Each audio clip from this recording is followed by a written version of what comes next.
রুদ্র কিছু না বলে হাসলো। মাছ ভাজা শেষ করে মাছের তরকারি বসিয়ে দিল। ভাত আগেই রান্না করা হয়ে গেছে। রোবানাহার সবজি কাটার পর রুদ্র সেগুলো টেবিলে নিয়ে রাখতে লাগলো এক এক করে। বলা বাহুল্য, রুদ্র প্রায়ই তার মা চাচিকে রান্নাঘরে সাহায্য করে। ঈশানী থালা বাসন পরিষ্কার করে টেবিলে এনে রেখেছেন। আজ রুদ্রদের বাড়িতে এক টেবিলে জায়গা হবে না, এক একজন এক এক জায়গায় বসে পড়েছে খেতে। কেউ সোফায়, কেউ টেবিলে, কেউ বা মেঝেতে। রুদ্র মেঝেতে বসে খাচ্ছে। তার এক পাশে বসেছে আশফি ও আশার, সামনাসামনি বসেছে তটিনী, আলপনা ও শশী। শিশির টেবিলে বসে চশমা ঠেলতে ঠেলতে খাচ্ছে। তটিনীর খালাতো কাজিন দুটো নিজের মায়ের হাতে খাচ্ছে। মুরব্বীরা সবাই টেবিলে বসেছে। খাওয়া দাওয়া পাক চুকিয়ে সবাই এসির পাওয়ার বাড়িয়ে বসে আছেন। আশারিয়া আহমেদ হেসে বললেন। ঈশানী কোকা কোলা গ্লাসে ঢেলে এগিয়ে দিয়ে বললেন, আপনাদের পেয়ে আমাদের অনেক ভালো লাগছে, কতদিন পর সবাই একসাথে। আশফাক আহমেদ দিল খোলা মানুষ, তিনি চট করে বললেন, এই ফাঁকে সবাই মিলে একসাথে একটা ট্যুর দিলে কেমন হয়? লাফিয়ে উঠল তটিনী, চাচার সাথে তাল মিলিয়ে বলল, অবশ্যই অবশ্যই, আমি যাব। ঈশানী মেয়ের দিকে চোখ রাঙিয়ে তাকালেন। তাহসিন ইরফান আধ পাকা দাড়িতে হাত বুলিয়ে বললেন, যেহেতু এতদিন পরে একসাথে, সেহেতু একটু ঘোরাঘুরি করা যাক, কি বলো রোবা? রোবানাহাট রুদ্রের দিকে তাকালেন। রুদ্রের সহজ উত্তর। অবশেষে সবাই মতামত দিল। তটিনীকে আর পাইকে সে নেচে নেচে বাড়ি মাথায় তুলছে। রাজ ও ইরফান ট্যুরে যাবে বলে দারাজ এই শার্ট প্যান্ট অর্ডার করতে বসে গেছে। রোবানাহার ও ঈশানীর সাথে আশারিয়া ও ঈশানীর বোন অনলাইনে জামা কাপড় দেখা শুরু করেছেন। বাড়িতে যেন হঠাৎ করে ঈদ লেগে গেছে। শুধু আমাদের তটিনী নেচে বেড়াচ্ছে একা একা। কিন্তু চোখ ফাঁকি দিতে পারছে না রুদ্রের। সোফায় বসে পর্যবেক্ষণ করে চলেছে রুদ্র। মাঝে মধ্যে চোখও রাঙাচ্ছে। তার মধ্যে ডাক দিলেন ঈশানী। তটিনীকে অনলাইনে কাপড় দেখাতে বসিয়ে দিলেন তিনি। চঞ্চল তটিনী নাক ফুলিয়ে বলল, তুমি দেখো মা, তুমি যা কিনে দিবে আমি তাই পরবো। শশী চশমা ঠেলে বলল, নিজের কোনো পছন্দ নেই। তটিনী সেটা কানে নিল না। সে আবারও দুটো বাচ্চার সাথে ছুটতে ব্যস্ত। শশী নিজের ভাই শিশিরকে ফিসফিস করে বলল, তটিনীর বয়স কত যেন ভাই? শিশির বলল, 16 তো হবেই। শশী ভ্রু চুলকে বলল, এই বয়সে এত চঞ্চল, ওর কি কোনো প্রবলেম আছে? শিশির অবাক হয়ে বলল, কি প্রবলেম থাকবে? শশী কথা কাটাতে বলল, না কিছু না, এমনি বললাম, অতিরিক্ত চঞ্চল তো। শিশিরের কথার প্রত্যুত্তরে শশী চুপ হয়ে গেল। হয়তো তার ভাই সত্যিই বলেছে, কারণ তার ভাই অনেক বই পড়ে, আর যারা বই পড়ে তাদের অনেক জ্ঞান থাকে। তটিনীরা ট্যুরে যাচ্ছে, তাও আবার বড় সড়ো ট্যুর। সিলেটের মাটিতে তটিনীর কখনো পা রাখা হয়নি, সেজন্য সে অনেকটাই বেশি এক্সাইটেড। রাতের মধ্যে সবকিছু গুছিয়ে রাখা হয়েছিল। সকালের দিকে মাইক্রোতে সবাই চেপে বসে পড়ল। তটিনী চিল্লিয়ে বলল, হুররে, এবার যাচ্ছি ট্যুরে সিলেট। রুদ্র সামনের সিট থেকে কান চেপে ধরল। শশী ভ্রু কুচকে তাকিয়ে রইল। সিলেট উত্তর পূর্ব বাংলাদেশের একটি প্রধান শহর। একই সাথে এই শহরটি সিলেট বিভাগের বিভাগীয় শহর। এটি সিলেট জেলার অন্তর্গত। সিলেট সিটি কর্পোরেশনের আওতাধীন এলাকায় মূলত সিলেট শহর হিসেবে পরিচিত। সিলেট 2009 সালের মার্চ মাসে একটি মেট্রোপলিটন শহরের মর্যাদা লাভ করে। সুরমা নদীর তীরবর্তী এই শহরটি বাংলাদেশের অন্যতম গুরুত্বপূর্ণ শহর। প্রাকৃতিক সৌন্দর্যমণ্ডিত এই শহরটি দেশের অত্যাধিক রাজধানী হিসেবে খ্যাত। সিলেট অর্থনৈতিকভাবে বাংলাদেশের সবচেয়ে সমৃদ্ধ জেলা হিসেবে পরিচিত। শিল্প, প্রাকৃতিক সম্পদ ও অর্থনৈতিকভাবে সিলেট দক্ষিণ এশিয়ার অন্যতম ধনী জেলা। এ শহরের বিশাল সংখ্যক লোক পৃথিবীর বিভিন্ন দেশে বসবাস করে প্রচুর বৈদেশিক মুদ্রা প্রেরণ করে দেশের অর্থনীতিতে বিশেষ ভূমিকা পালন করে আসছে। সিলেটের পাথর বালির গুণগত মান দেশের মধ্যে শ্রেষ্ঠ। এখানকার প্রাকৃতিক গ্যাস সারা দেশের সিংহভাগ চাহিদা পূরণ করে থাকে। সিলেট শহরের কেন্দ্রস্থল সিলেট রেলওয়ে স্টেশন, সিলেট আন্তর্জাতিক ক্রিকেট স্টেডিয়াম, চা বাগান, শাহজালালের মাজার, সিটি পয়েন্ট, শাহজালাল ও শাহপরানের পবিত্র মাজার শরীফ এ শহরে অবস্থিত। প্রতি বছর বিপুল সংখ্যক ধর্মপ্রাণ লোক মাজার জিয়ারতের উদ্দেশ্যে আগমন করে। আসে বিপুল সংখ্যক পর্যটক।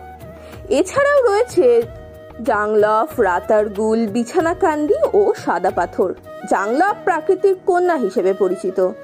সিলেট জেলার প্রদর্শনীয় স্থানগুলোর মধ্যে জাংলফ সবার পছন্দ। সিলেটের গোয়াইনঘাট উপজেলা ভারতের মেঘালয় সীমান্ত ঘেঁষে প্রাকৃতিক দানে রূপের পসরা সাজিয়ে আছে জাংলফ। পাথরের উপর দিয়ে বয়ে চলা পিয়াইন নদীর স্বচ্ছ পানির ধারা, ঝুলন্ত ডাউক ব্রিজ, উঁচু উঁচু পাহাড়ে সাদা মেঘের খেলা জাংলংকে করেছে অনন্য। এক এক ঋতুতে জাংলং এক এক রকম রূপের প্রকাশ ঘটায়, যা পর্যটকদেরকে ভ্রমণের জন্য সারা বছরই আগ্রহ করে। সিলেটের জাংলংয়ে বড় সড়ো ট্যুর দেওয়ার আনন্দে তটিনীর খুশি যেন ধরা যায় না। রুদ্র বলেছে পারলে সিলেট আরো অন্য জায়গাতেও নিয়ে যাবে। মেদিনীতে ঝিরিঝিরি বর্ষণ নেমেছে। বাতাসের দাপটে ধুলোবালি ওড়াউড়ি করছে চারিদিকে। ঝিরিঝিরি বর্ষণ শুরু হওয়ার মধ্যেই বাহিরে ঘোরাঘুরি করা দর্শকরা রিসর্টে ঢুকে গেছে। এই অন্ধকারের বৃষ্টিতে ভিজে যাওয়া প্রকৃতি কন্যা জাংলংকে যেন আরো সৌন্দর্যে ভরিয়ে দিচ্ছে। ধুলোকণা চোখে মুখে পড়তে পারে সেজন্য রিসর্টে অবস্থানকৃত ব্যক্তিরা জানালা আটকে দিয়েছে অনেক আগে। ধুলোবালি উড়ানো এই বর্ষণে জাংলংয়ের রিসোর্টের প্রবেশদ্বারে থামলো একটি যাত্রীবাহী মাইক্রোবাস। ছোটখাটো মাইক্রোবাস থেকে নেমে আসলো একে একে রুদ্র, তটিনী ও তাদের পরিবারের লোকজন। রাত তখন 8টা। মাইক্রো থেকে নেমে সবাই দৌড়ে রিসর্টের দিকে এগোচ্ছে। এই ধুলোবালি উড়ানো আবহাওয়াতেও তটিনী দুহাত দুদিকে মেলে দিয়ে চিৎকার করে বলছে, সবকিছু এত সুন্দর কেন রুদ্র ভাই? রুদ্র হাত ধরে টেনে নিয়ে যেতে যেতে বলল, পরে সব দেখিস, আপাতত নিজেকে বাঁচা। অগত্যা তটিনীর আর রাতে ঘোরাঘুরি করা হলো না। ফ্রেশ হয়ে খাওয়া দাওয়া করে সবাই আরামের ঘুম দিল কাঁথা মুড়িয়ে জাংলংয়ের রিসোর্টে। রৌদ্রোজ্জ্বল আকাশে পেঁজা তুলোর মতো মেঘ ভেসে বেড়াচ্ছে। বাতাসে বইছে শীতল হাওয়া। সময় তখন ভোর 7টা। রাতের মধ্যভাগে আকাশের কান্না থেমে আস্তে আস্তে আবারও মেঘ জমতে শুরু করেছিল। অন্ধকার কাটিয়ে ধীরে ধীরে প্রভাতের আলো ফুটে উঠতেই সূর্যি মামা নিজের ক্ষমতা দেখালেন অল্প করে। ঘুমু ঘুমু চোখে তাকালো তটিনী। মুঠোফোন বের করে সময় দেখে নিল। 8টা এখনো বাজেনি। সে উঠে ফ্রেশ হয়ে নিল। পাহাড়, টিলা আর দিগন্ত বিস্তৃত চা বাগান যেন সিলেটকে ঢেকে রেখেছে সবুজ চাদরে, যেখানে পর্যটকরা মুগ্ধ হন, প্রেমে পড়েন শীতল প্রকৃতির এই লীলাভূমিতে। সিলেট হচ্ছে 2টি পাতা একটি কুড়ির সবুজ রঙের নয়নাভিরাম চারণভূমি। হজরত শাহজালাল ও হজরত শাহপরান সহ 360 আউটলিয়ার পণ্যভূমি। এখানে জন্মেছেন মরমী কবি হাসান রাজা, রাজা রমন দত্ত, আরকুম শাহ, দূরবীন শাহ ও শাহ আব্দুল করিমের মতো মরমী সাধকরা। প্রকৃতি কন্যা জাংলং সারা দেশে এক নামে পরিচিত, সিলেট জাংলং নামে। সেখানেই এসেছে তারা। সকালের নাস্তা শেষ করে 9টার পর রিসোর্ট থেকে বের হলো সবাই। তটিনী জিন্স ও টি শার্ট পরেছে। রোবানাহার ও ঈশানী যেন যুবতী হয়ে গেছেন হঠাৎ করেই। দুজনেই জিন্স ও ফতুয়া পরেছেন। নিজেদের বউদের দেখে হতভম্ব দুই ভাই। সাথে যোগ দিয়েছে আশারিয়া আহমেদ। আলপনা ও শশী জিন্স ও টি শার্ট পরেছে। সবার মধ্যেই পর্যটক ভাব। জাংলংয়ের পানিতে নেমেছে সবাই। এত শান্তি যেন আর কোথাও নেই। চারিদিকে সকালের শীতল বাতাস বইছে। এজন্যই বুঝি সবাই সিলেটকে শান্তির শহর বলে। ভারতের মানুষ আর বাংলাদেশের মানুষ মিলন মেলা যেন এই জাংলং। কেউ কেউ পানিতে সাঁতার কাটছে, কেউ কেউ বা ছবি তুলছে, কেউ কেউ আবার নৌকা চড়ে ব্রিজের কাছে গিয়ে ফিরে আসছে। আস্তে আস্তে সব দোকানপাট খুলছে দোকানিরা। তটিনী পানিতে লাফাচ্ছে, সাথে যোগ দিয়েছে 2 পিচ্চি কাজিন। রুদ্র কোমরে হাত রেখে বলল, এখানেই লাফাতে থাক, দূরে যাস না, সাঁতার জানিস না কিন্তু তুই। তটিনী বাধ্য মেয়ের মতো করে মাথা নাড়ালো। রুদ্র মোবাইলের ক্যামেরা বের করে ছবি তুলতে শুরু করলো। এদিকে রাজ ও তুরফান হাফ প্যান্ট পরে পানিতে নেমেছে। দুজনে খুশি যেন ধরছে না। তুরফান ও রাজ সাঁতার জানে, সেজন্য তারা গভীরে গিয়ে সাঁতরাচ্ছে। তটিনীর তা দেখে মন খারাপ হলো। রুদ্র তখন ছবি তুলতে ব্যস্ত। তটিনী তুরফানকে ডেকে বলল, এই ভাই, আমাকেও নে না, আমিও তোদের সাথে সাঁতরাবো। তুরফান তটিনীর থেকে 1 বছরের ছোট, কিন্তু লম্বার কারণে বোঝার উপায় নেই কে ছোট কে বড়। তুরফান বড় ভাইয়ের মতো করে বলল, একদম না বোন, তুই সাঁতার জানিস না, পরে ডুবে যাবি। তটিনী ঠোঁট উল্টে বলল, আরে ডুববো না, তোরা দুটোই ধরে রাখবি আর আমি সাঁতরাবো। রাজ ও তুরফান একে অপরের দিকে তাকালো। রাজ ইশারায় মানা করতেই তুরফান বলল, না রে, তুই বরং বাবাকে বল যা। অগত্যা তটিনী বাবার দিকে তাকালো। তাহের ইফাত পানির উপর একটি পাথরে বসে আছেন। তটিনী সেদিকে এগিয়ে গিয়ে বলল, আমাকে ধরে সাঁতার কাটাও না বাবা, প্লিজ। তাহের ইফাত উঠে দাঁড়ালেন। মেয়েকে নিজের 2 হাতে তুলে রাজদের কাছাকাছি নিয়ে গেলেন। তটিনী বিশ্ব জয় করার মতো আনন্দ পেল। রাজ ও তুরফানের ভেংচি কেটে সে সাঁতার কাটতে লাগলো। তাহের ইফাত কিছু সময় পরই বললেন, হাতে ব্যথা কমছে মা, চল পরে যাই। তটিনী বাবার কথা মেনে নিল। পাড়ে আসার পর রাজ মুখ ভেংচি কেটে ফিরিয়ে দিয়ে বলল, এবার কি করবি? তটিনী নাক ফুলিয়ে রুদ্রকে চেপে ধরলো। রুদ্র অবাক হয়ে বলল, কি হলো তোর?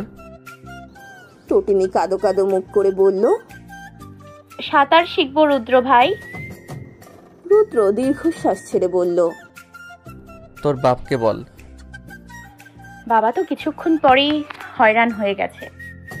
কিছুক্ষণ হলেও তো কেটেছিস, তাহলে আর মন খারাপ কিসের? আমি আরো সাঁতার কাটবো। রুদ্র পানিতে নেমে বলল, আয়। তটিনী রাজ ও তুরফানের দিকে তাকিয়ে ভেংচি কাটলো। রুদ্র সেটা দেখে হেসে বলল, সব সময় সবকিছু নিয়ে প্রতিযোগিতা না করলে চলে না তোর।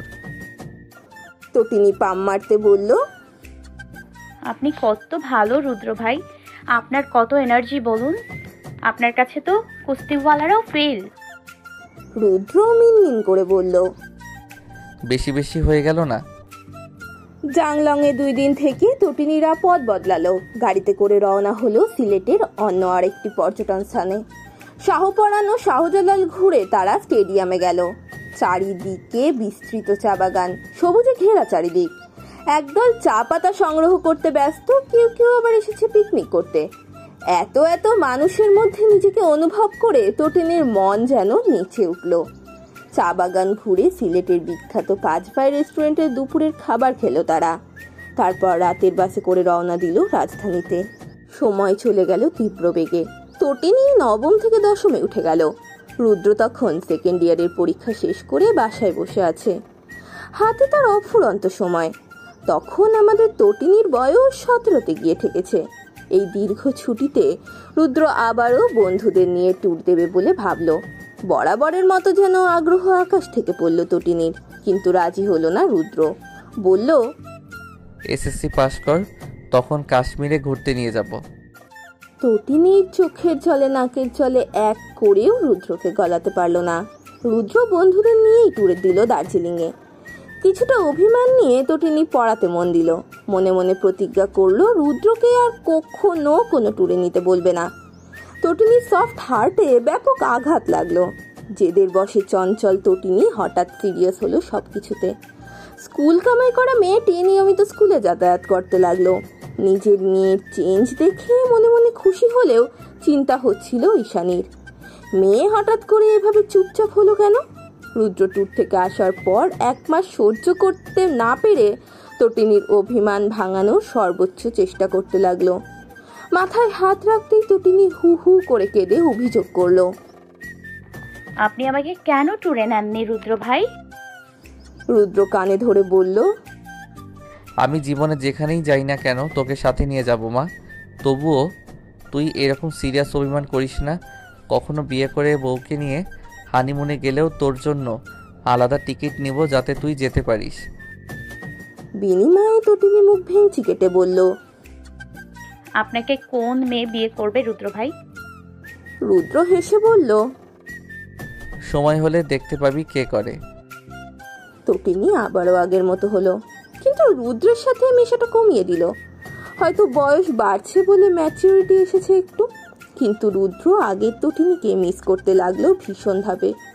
পিচ্চি মেয়েটা বড় হলো কেন? তটিনী আজকাল রুদ্রের আশেপাশে আসে না, কিছু বললেও মাথা নিচু করে বলে। রুদ্র হাত ধরে জিজ্ঞেস করেছিল, পাল্টে যাচ্ছিস কেন তুই? তটিনী লজ্জা পেয়ে বলেছিল, বড় হচ্ছি রুদ্র ভাই। তটিনীর বড় হওয়াটা রুদ্র মানতে পারল না। আগের তটিনীকে মিস করতে লাগলো প্রতিনিয়ত। তটিনী এসএসসি পার করলো, রুদ্র তখন অনার্স লাস্ট ইয়ারে পড়ে। তটিনীর বয়স হলো 18। অ্যাডমিশন নিয়ে কলেজেও চান্স হয়ে গেল তার। বেচারা রুদ্র ভাই শুধু অসহায় হয়ে চেয়ে রইল তটিনীর বড় হওয়া দেখতে লাগলো। আগের তটিনী আর এখনকার তটিনীর মধ্যে বিস্তর ফারাক। এই তটিনী লজ্জা পায়, আর আগের তটিনী সে ছিল মুখ পাতলা। রুদ্র নিজের এই অনুভূতির কোনো নাম দিতে পারল না। সে অনেক কিছু বুঝেও চুপ করে যায়। মা বাবা চাচা চাচির একমাত্র আদরের মেয়ে তটিনী। সে যদি ভাগ বসায় তো পুরো গোষ্ঠী তাকে কি করবে কে জানে। রুদ্র নিজের অনুভূতি চেপে যেতে লাগলো, চুপ হয়ে দেখতে লাগলো তটিনীর বড় হওয়া। রুদ্র যখন গ্র্যাজুয়েট হলো তখন তটিনী ইন্টার সেকেন্ড ইয়ারের স্টুডেন্ট। বিদেশে উচ্চ শিক্ষার জন্য সব ব্যবস্থা করা হলো। রুদ্র নিজের অনুভূতি চেপে রেখে 6 মাসের মধ্যে বিদেশে পাড়ি জমালো। তটিনী কলেজ লাইফের ইতি টানলো। যে মেয়েটির পড়াশোনা ভালো লাগতো না সে মেডিকেলে চান্স পেতে পুরো দমে পড়তে লাগলো এবং ফলাফলও পেল ভালো। সিলেটের ওসমানীতে চান্স পেয়ে তটিনী রাজধানী ত্যাগ করলো। রুদ্র যাও একটু একটু খোঁজ নিতে পারতো, এখন তাও পারে না। একজন যুবতী মেয়েকে তো আর প্রতিদিন ফোন দেওয়া যায় না।